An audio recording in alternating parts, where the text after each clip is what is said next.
Boa noite a todos. Cá estamos para a terceira e última parte desta série de lições subordinada ao tema Os Dons do Ministério. E vamos agora continuar com uma explicação um pouco mais aprofundada em relação ao profeta.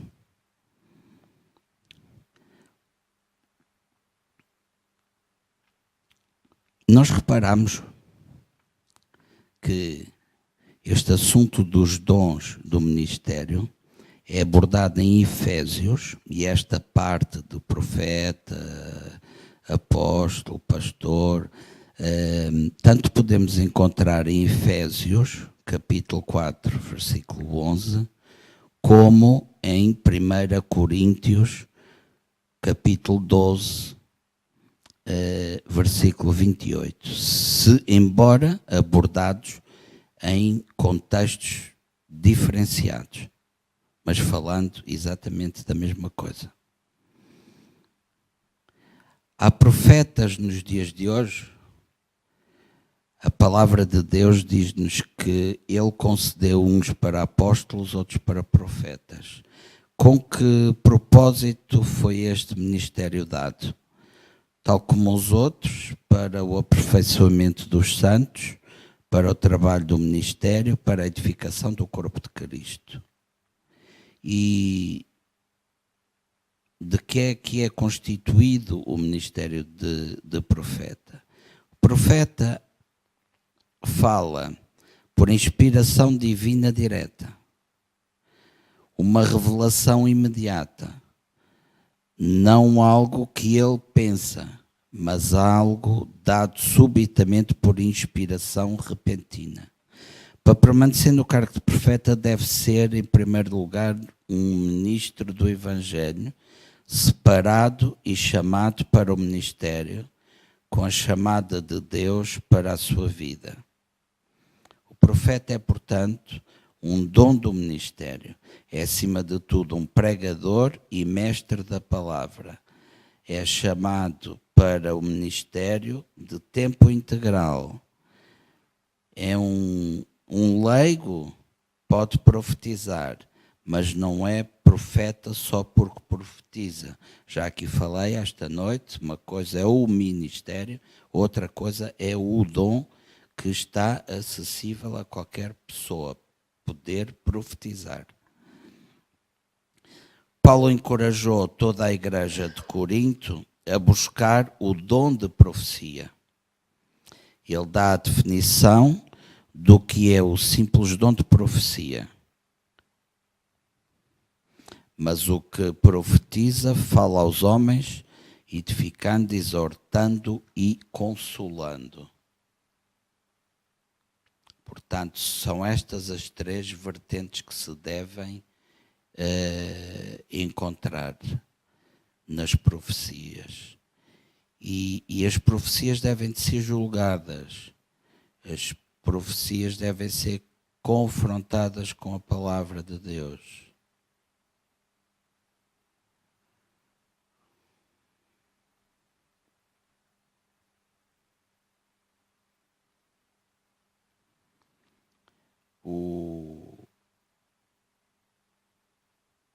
Para que o profeta permaneça no cargo de profeta, o dom do ministério necessita como condição necessária já ter em operação no seu ministério uma manifestação consistente de pelo menos 2 dos 3 dons de revelação, a saber, palavra de sabedoria, palavra de conhecimento e o discernimento de espíritos, além do próprio dom de profecia. Explicando melhor, a palavra de sabedoria é uma revelação sobrenatural pelo Espírito de Deus, concernente ao propósito da mente e da vontade de Deus. Deus sempre se refere ao futuro. As profecias não são direcionadas a datas ou situações que já ficaram para trás. A palavra do conhecimento é a revelação sobrenatural do Espírito de Deus, de factos na mente de Deus concernentes às pessoas, lugares ou coisas. Sempre se refere ao presente e ao passado. Portanto, sabedoria, futuro, conhecimento, presente e ao passado.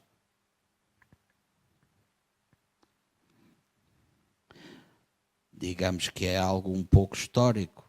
A pessoa, para relatar um determinado tipo de contexto, situação, aquilo que viveu, o que aconteceu, tem que ir lá atrás. Já em relação à palavra de sabedoria, é completamente o contrário. E o discernimento de espíritos. Discernimento sobrenatural para dentro da dimensão espiritual. A pessoa vê e ouve na dimensão espiritual. Qualquer crente que seja cheio do Espírito Santo pode ter manifestações ocasionais destes dons, conforme a vontade do Espírito ou conforme a necessidade.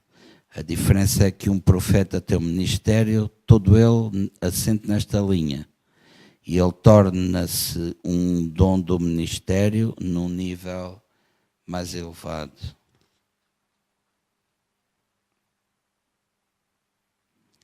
Outra coisa também que o profeta tem são visões e revelações. Há 3 tipos de visões. Visão espiritual, o êxtase, também conhecido por arrebatamento de sentidos, e a visão aberta. A visão espiritual é quando uma pessoa tem uma visão no seu próprio espírito ou vê no seu espírito. É o primeiro tipo de visão e é a categoria mais baixa de visão. O arrebatamento de sentidos, quando uma pessoa entra em êxtase, os seus sentidos físicos são fracos. A sensibilidade de onde está ao respeito das coisas do mundo físico desaparece fisicamente. A pessoa fica inconsciente, ela torna-se mais consciente para quê? Para as coisas espirituais do que para as físicas. É o segundo tipo de visão, que já é um nível mais elevado. E finalmente, visão aberta. O indivíduo permanece com toda a sensibilidade física e espiritual. Portanto, a pessoa está aqui, está aí, e é a visão da categoria mais elevada. Ou seja, para explicar um pouco melhor, nós estamos aqui a ver aqui esta plateia, ver esta imagem toda, e de repente aparece aqui uma outra imagem de algo que é para nós vermos. E nós conseguimos estar a ver tudo isto ao mesmo tempo e estarmos da mesma forma que estamos, quer física, quer espiritualmente.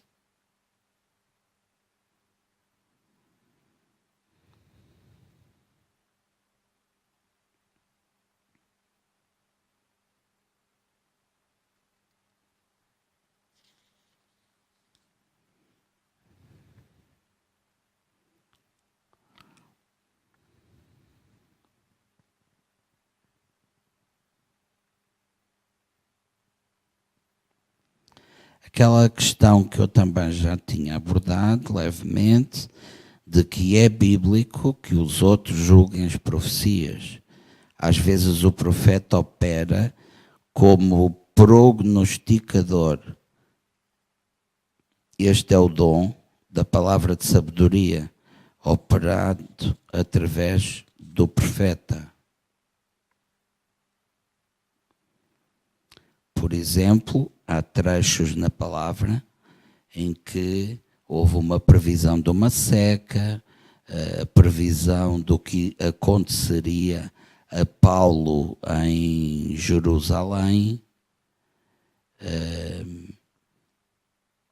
É interessante que neste caso do que aconteceria a Paulo em Jerusalém, não lhe foi dito com o sentido antes, não vás, isto, aquilo e não sei o quê. Foi dito já no sentido de que, pronto, ele fizesse o que entendesse, mas lá iria acontecer aquilo.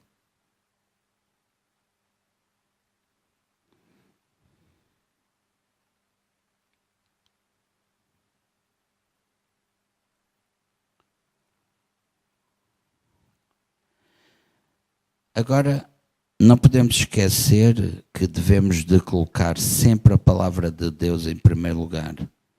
Mesmo se houver manifestações sobrenaturais na sua vida, não construa o seu ministério sobre elas.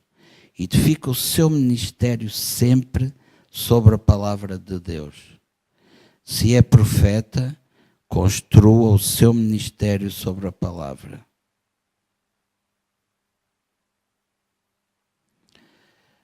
Há aqui um outro aspecto, uma particularidade, que nos alerta de que é perigoso sentirmos a obrigação de que o cargo deva estar sempre em operação.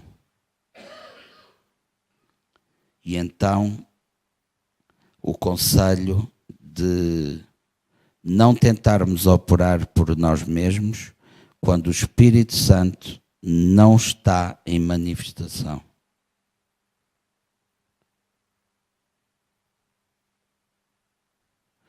Isto exige um grau de sensibilidade extremamente elevado, porque muitas vezes o Espírito Santo está presente, está em manifestação, e de repente, por uma situação qualquer, geralmente que nos é trazida pelo olhar, alguma coisa nos afetou. Aí ele saiu e nós continuamos. Pronto, já deu a asneira.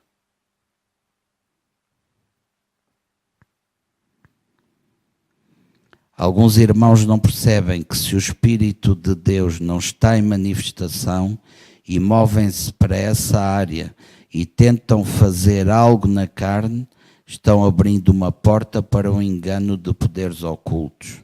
Isto acontece quando deixam a palavra.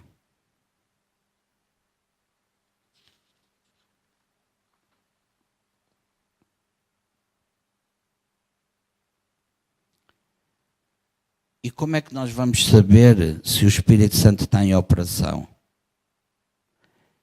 Ele sempre faz de Jesus o Senhor. A manifestação do Espírito Santo glorifica a Jesus, abençoa as pessoas e aproxima-as de Deus.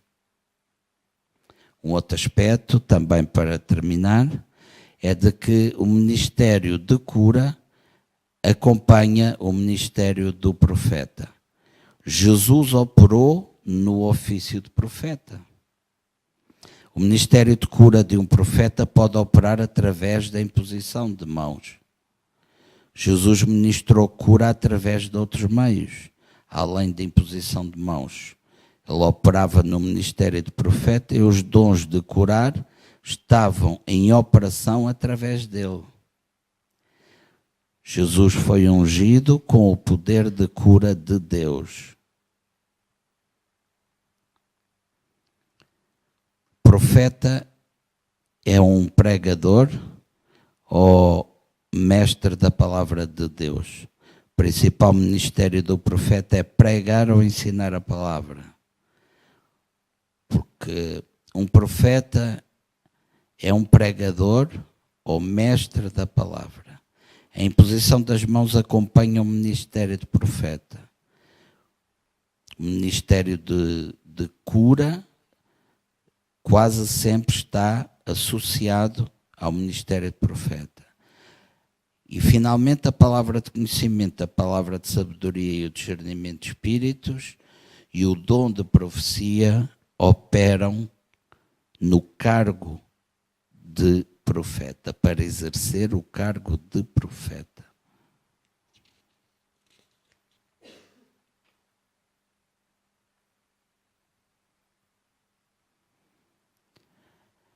Agora vamos aqui tecer algumas considerações sobre o evangelista.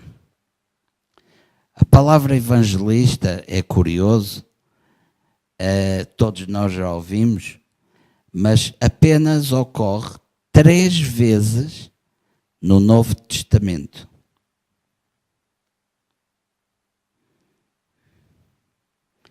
Aqui em que Filipe é referenciado como evangelista, Timóteo fazer o trabalho de um evangelista. Portanto, o evangelista, como todos nós sabemos, é alguém que traz as boas novas.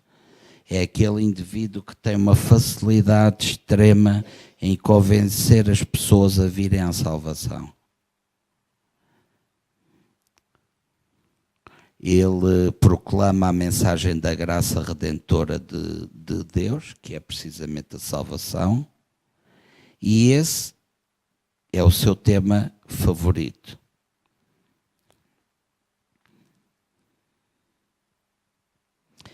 O único exemplo no Novo Testamento que temos de um evangelista é o de Filipe.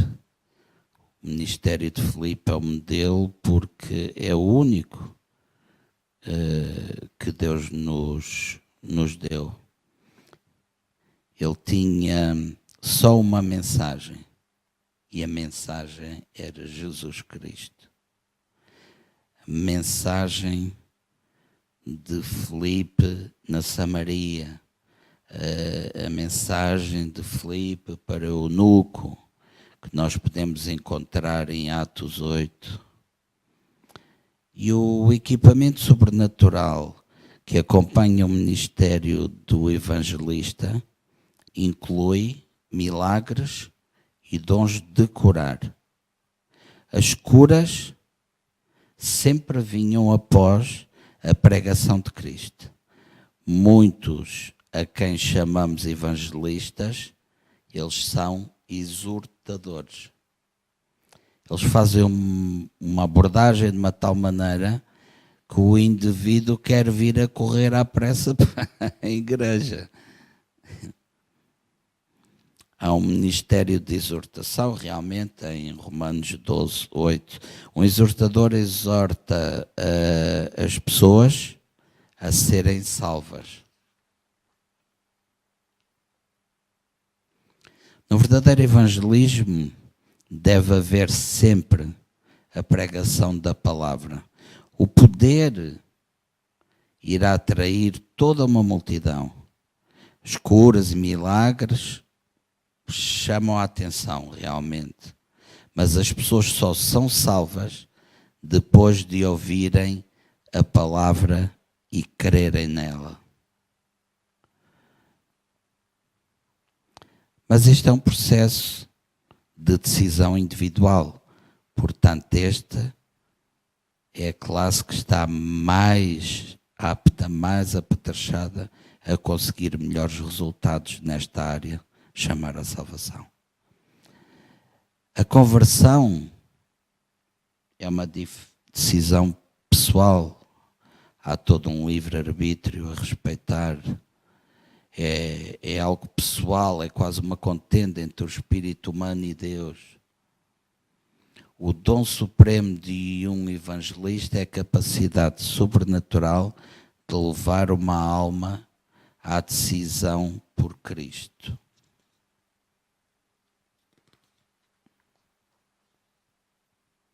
Agora vamos aqui tecer algumas considerações sobre o pastor. A palavra grega traduzida como pastor significa exatamente pastor de ovelhas. O cargo é aplicado ao Senhor Jesus Cristo, nosso grande exemplo de um verdadeiro pastor. Ele é o grande pastor, o pastor supremo de todas as ovelhas. Jesus tem pastores auxiliares.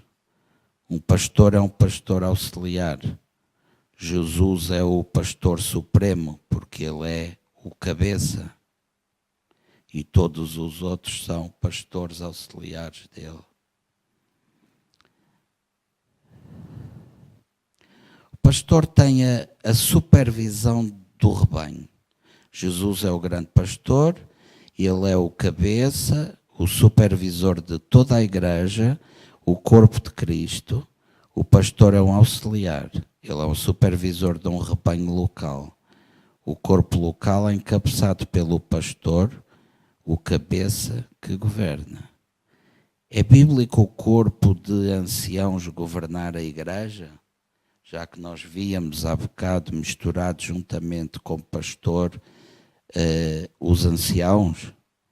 A palavra grega ancião significa simplesmente uma pessoa que é mais idosa e é colocada num lugar de posição e com responsabilidade, precisamente por isso, é mais maduro, é mais equilibrado. Os únicos ministros que a igreja tinha inicialmente eram os 12 apóstolos. Um neófito não podia ser estabelecido como pastor de um rebanho. Por isso, uma pessoa mais madura mentalmente era encarregue do rebanho até que os neófitos fossem chamados e aperfeiçoados. Mas hoje, os dons ministeriais já estão desenvolvidos na igreja. Por isso, não é bíblico apontar anciãos para supervisionar um rebanho e governar uma igreja quando há um pastor para o fazer.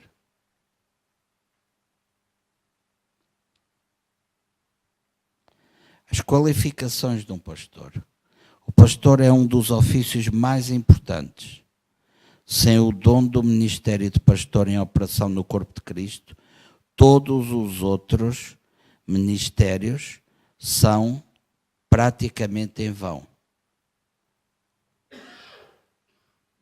Não importa o quão grande seja o evangelista e quantas almas ele possa ganhar, se não houver ninguém para pastorear as ovelhas, elas estão prontas para se desviarem.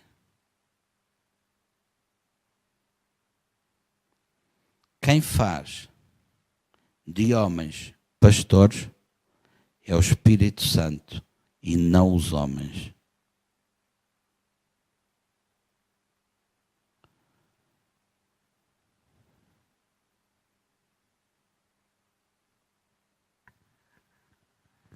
O pastor é alguém que deve ser equipado com a palavra de sabedoria, palavra de conhecimento e até mesmo línguas e interpretação. O pastoreamento sobrenatural nós devemos buscar a Deus para recebermos o equipamento sobrenatural para o nosso ministério. Ele proveu.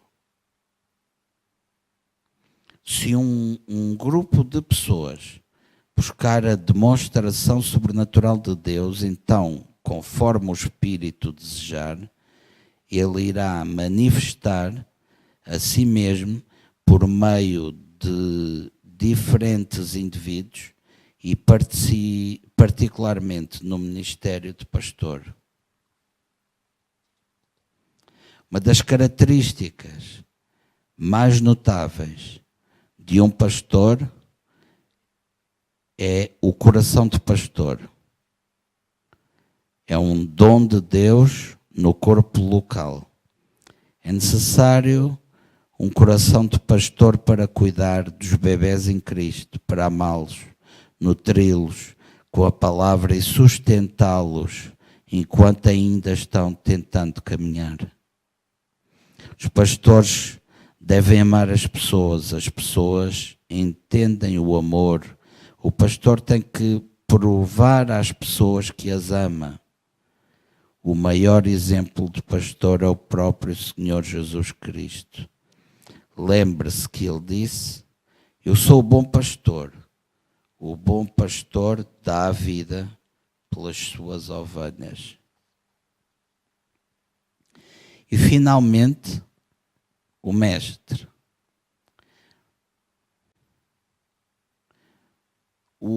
Os mestres e o ensino da palavra abrangem um lugar bem definido e importante no Novo Testamento. Ele é o único que é mencionado nominalmente nas 3 passagens referentes ao ministério.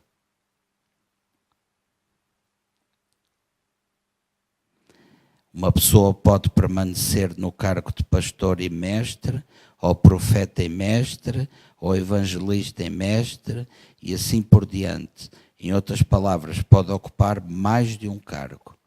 Separamo-los para defini-los. Barnabé era um mestre. Paulo era profeta e mestre.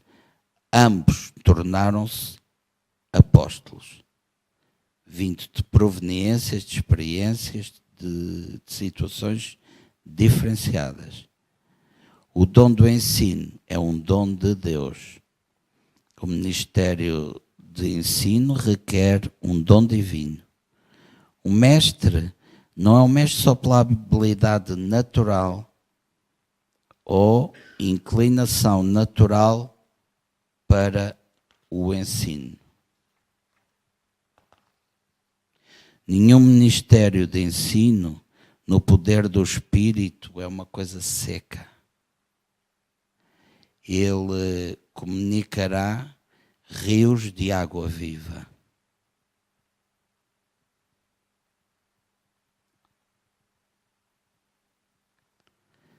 Portanto, devemos usar de sabedoria, não tentar converter os cristãos à mensagem da fé pela força. Alguns nunca a aceitarão. Ame-os de qualquer maneira, porque o Senhor os ama e não se esquecerá deles. Vamos dar aqui por encerrado. Ainda não, vamos orar. Baixem as vossas cabeças, por favor. E vamos dar graças a tudo quanto o Senhor fez aqui esta noite, tudo aquilo que Ele colocou no nosso coração, trouxe ao nosso ensinamento, nos vai tornar crentes mais fortes, mais conhecedores, até para que neste final dos tempos, onde o engano proliferará, nós tenhamos equipamento para não nos deixarmos enganar. Senhor Deus Pai, recebe esta oração, meu Pai. Mexe conosco. Precisamos mudar a nossa direção. Queremos que realmente precisamos crescer e ser unidos. Santo Deus, nós queremos aprender de Jesus para sermos mansos e humildes de coração, como Ele é. Por isso nós nos debruçamos sobre a Tua palavra e pedimos a Tua ajuda para alcançarmos estas virtudes. Em nome do Teu Filho oramos. Amém.